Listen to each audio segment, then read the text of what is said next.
William was an honorable man. I could have saved him.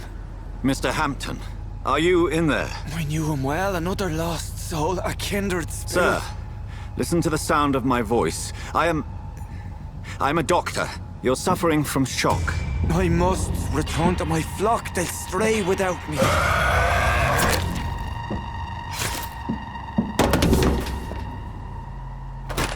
Remember, certain skulls are every bit as resistant as we are. Who are you? What do you mean by Skal? You truly are a newborn. I should have realized. Wait. You are the woman from the bar. Are you... like me? Can you help me? I believe, sir, I already have.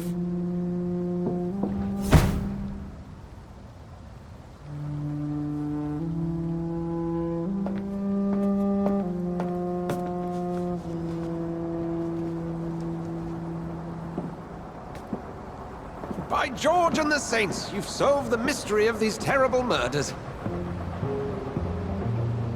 Patience, good fellows, I've come to offer help. Just give me a moment to secure my boat. We can leave this awful place. William was not the evil man they claimed. He was just taken by the thirst. He needed his drink. This man requires medical attention. We'll see he gets to the nearest hospital. No, please, I must tend to my fold. My flock needs me. There, sir. Go with the good Dr. Swansea. He's resourceful, and I'm sure he'll take good care of you. You'd best come as well. The sun is soon to rise, and you'll need a place to rest. I just need a moment. If I can learn something about what has happened to William, I'll be a step closer to understanding what happened to me.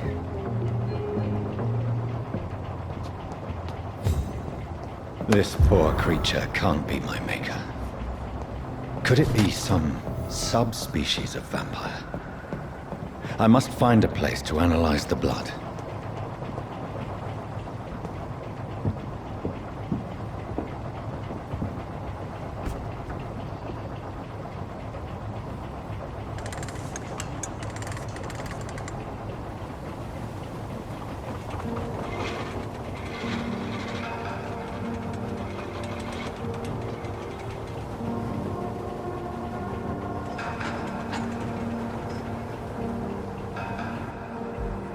Where are we headed? We're on our way to the Pembroke Hospital. It's just across the canal. They'll have a bed for poor Mr. Hampton. William was... what manner of creature was he? Predator, prey, villain, and victim. Who can say? The important thing is that he's been stopped. Duly noted. And the woman? What... who is she? What woman? Oh, don't play me for a fool. You used me to locate that Skal. You must know who she is. And I thought you a gentleman. You shouldn't talk about a lady behind her back, but I will tell you she values her privacy. Were London as peaceful as she appears from the middle of the canal? If only that were the reality of the situation. To be honest, I've always tried to avoid this part of town.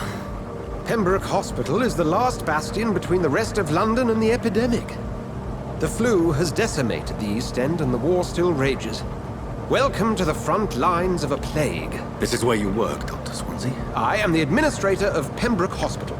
I thought you were here in service of your mysterious order, the Brotherhood of... Of St. Paul's Stole, yes. But first and foremost, I'm a man of science. A physician, like yourself, Dr. Reed. How do you know who I am? No need for modesty. You are Dr. Jonathan Reed. A surgeon of some caliber and renown, if I'm not mistaken. You are correct, sir. I knew it! I had my suspicions. But when you took the blood sample from the corpse of poor William, I was certain.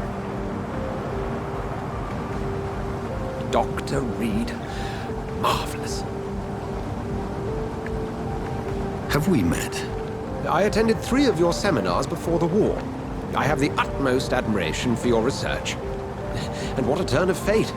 England's most esteemed blood specialist returns to London a vampire. That word, again.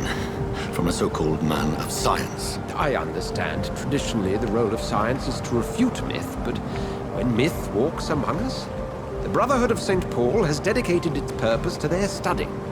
There's so much for you to learn. And for that, you are right. Then let me be blunt. Join my staff at Pembroke Hospital. As a physician. I suspect you'll not find a better post of employment to contemplate your predicament. This is sudden. I was returning home to see my sickly mother. But alas, that was before contracting this affliction. Dr. Reed, take a moment to consider. The post would be for the night shift, providing a good explanation for your absence during daylight hours. You'll be adequately reimbursed, and have a place to hide. I even had the forethought to bring some clean clothes.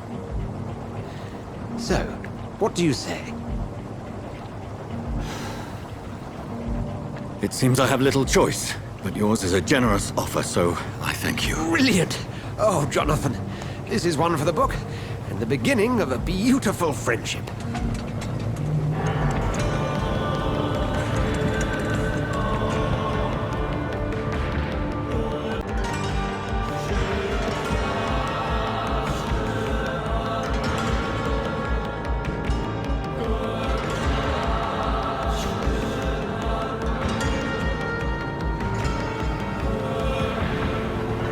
Dr. Swansea, thank goodness. I was beginning to be concerned.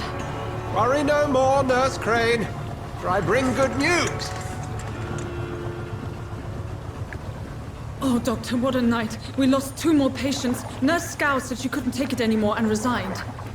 Yes, well, I'll make a new rota in the morning. In the meantime, find a good bed for Mr. Hampton. Be sure to pay attention to his needs. Of course, Doctor. Oh, and Dorothy, Yes, Doctor? Dr. Reed here has just returned from the front. He served King and Country and will be joining us here at Pembroke. We're very lucky to have gained a surgeon of his talent, and one so experienced in blood transfusions. That is good news indeed, Doctor. Oh, yes.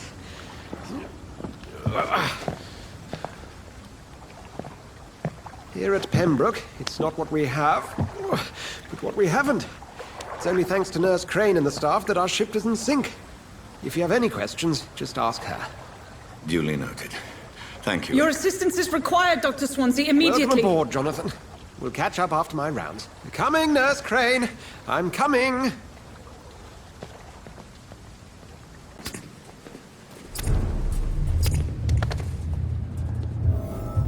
Rotten or pristine, each heart contains the sweat of life. Drink at this river, dry it all.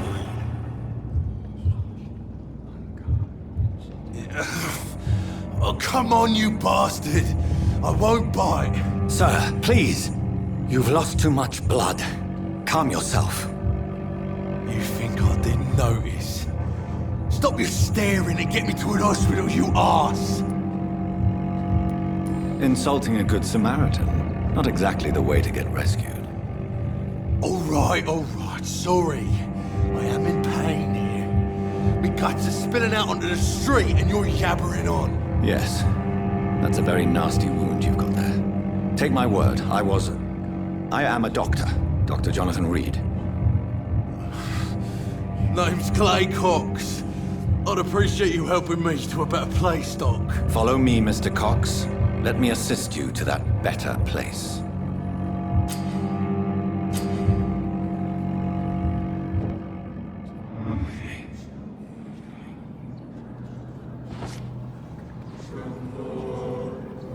Bring this fading light into the shadows.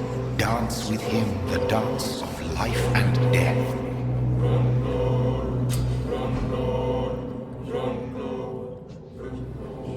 No more. Not tonight. Not like this. I will not take another life. What happened? It is wise for the huntsman to sometimes let his prey go. But no famished hunter can run for long. Doctor, where have you been? I've little time to play hide and seek with new staff members, no matter how illustrious they may be. I found a wounded man by the docks. He answers to the name of Clay Cox. He requires urgent medical attention. Already making the rounds? That's the Pembroke spirit. I'll ask our porter, Milton, to bring him back immediately. Thank you, nurse. What can I do for you? Dr. Swansea insisted we provide you a quiet office. You'll find it on the second floor with your name on the door. Thank you. Nurse Crane, isn't it? Yes, Dorothy Crane. Welcome to Pembroke Hospital, Dr. Reed. Your office has been prepared. Thank you. Yes, Nurse Crane? How can I help you?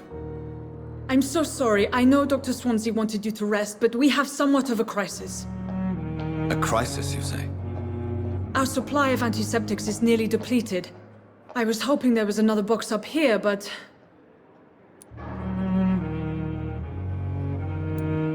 What type of hospital are you running? No antiseptics? You have been away too long, Doctor. With the war and now this epidemic, supplies have been running scarce for months now. I may have a solution. In France, during the war, drugs shortage was a daily problem, and we had to use our wits to overcome the shortages. However do you mean? If combined correctly, certain household chemical products can be used in a pinch instead. Now, where's the hospital storeroom? The storeroom?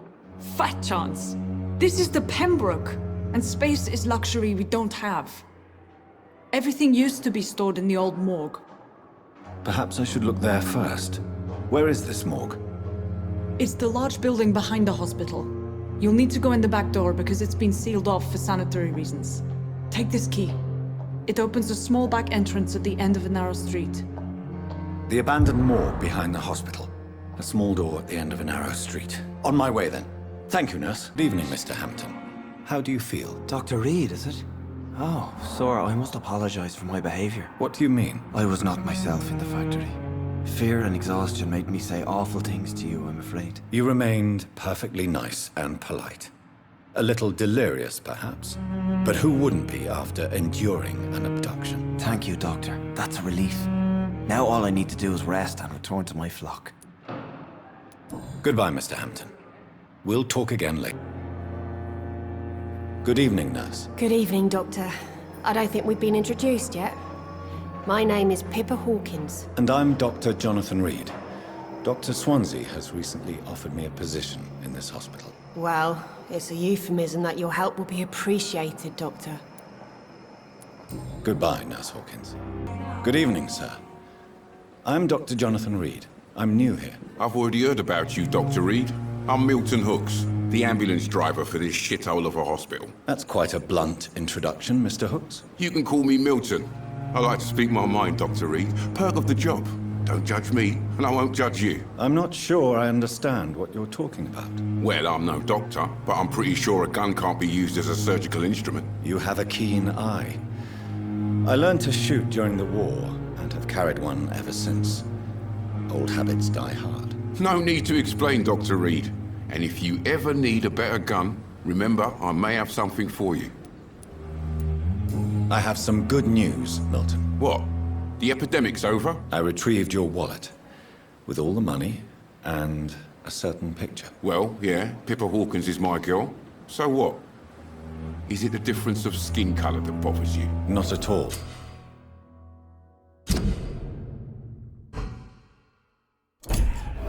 Good. Please, take this money anyway. To remind you to keep your mouth shut. Not everybody is as broad-minded as you, Dr. Reed. Good evening, miss. I'm Dr. Reed, the new surgeon at the Pembroke Hospital. And who are you? Your name has no meaning to me, mortal. You're nothing but dust blown by the winds of eternity. I beg your pardon? What are you begging for, mortal? My clemency? Well, tonight maybe I'm inclined to mercy. You'll never forget the night you met Thelma Howcroft. You keep calling me mortal. Why is that? And if I'm mortal, what are you? Well, Dr. Reed, if you must know, I'm a vampire. I'll leave you, Mistress of the Dark, to your nocturnal activities. Good evening. I'm Dr. Reed. Always a pleasure to meet a colleague, sir. Especially when he was supposedly dead. A colleague? Are you a doctor, too? Not anymore, sir. I used to be Dr. Rakesh Chadana. Now, I'm just Mr. Chadana. pawnbroker and humble guardian of this morgue. What do you mean? You used to be a doctor. Was your license revoked? No, sir. It is just that I like to be precise. I run a little pawn shop while taking care of the dead. But I used to be a real doctor. Finally, you've returned, Doctor. Did you find anything of value? Yes, nurse. You've worked your first miracle, Doctor. Now, this patient here needs immediate treatment. Duty calls. When the storm has passed, I'll show you how to mix the remedy yourself with the same basic ingredients. Many thanks, Doctor. When you've finished, you ought to report to Dr. Swansea in his office. He's been looking for you. Seemed pressing. Please, Jonathan, come in. Fascinating, is it not? In the last decade, so many mysteries have been brought to light with our microscopes. The human body, biology's penultimate frontier. The more we explore its boundaries, the less we're able to trace a clear line between life and death. You, my friend, have a foot in both countries. The view must be vertiginous. It's at least as vertiginous as chatting about vampires with you, I would say. This must be all so new to you. This area of town, the hospital, a brand new life. How stimulating it must be. I wish I could share your enthusiasm, Dr. Swansea, but my condition defies scientific categorization. Undead? Unalive? Immortality defies logic. I cannot express my thrill at this serendipitous turn of events. The world's most eminent specialist in blood transfusions, a vampire. One might say a gift from heaven. There is an absurd poetry to my situation. Physician, heal thyself. Forgive me. I've been an admirer of your work for a long time, and now you are so much more than a brilliant physician. And please, call me Edgar.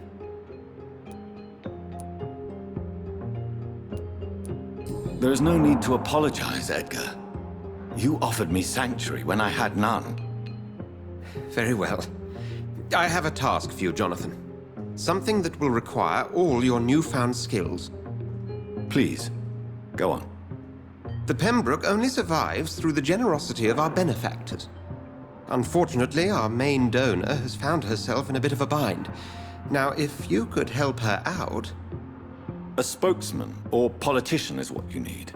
That's not my calling. And until I come to understand what has happened to me, I require discretion. Discretion is in order, Jonathan. Lady Ashbury has recently received rather indelicate correspondence that, if revealed, would jeopardize her position. And you would like me to eradicate this threat? By the stole, of course not. I would just like you to pay her a visit. Her ladyship is certainly near the tents outside, tending the sick. You can't miss her. Look for someone impossibly delicate. Accepted. I'll see what kind of trouble Lady Ashbury is in. The flu took my dear wife, Emily. I take comfort knowing we'll soon be together again. Mr. Rainfield, that's no way to talk. You're in good hands here, and we'll be up again soon enough.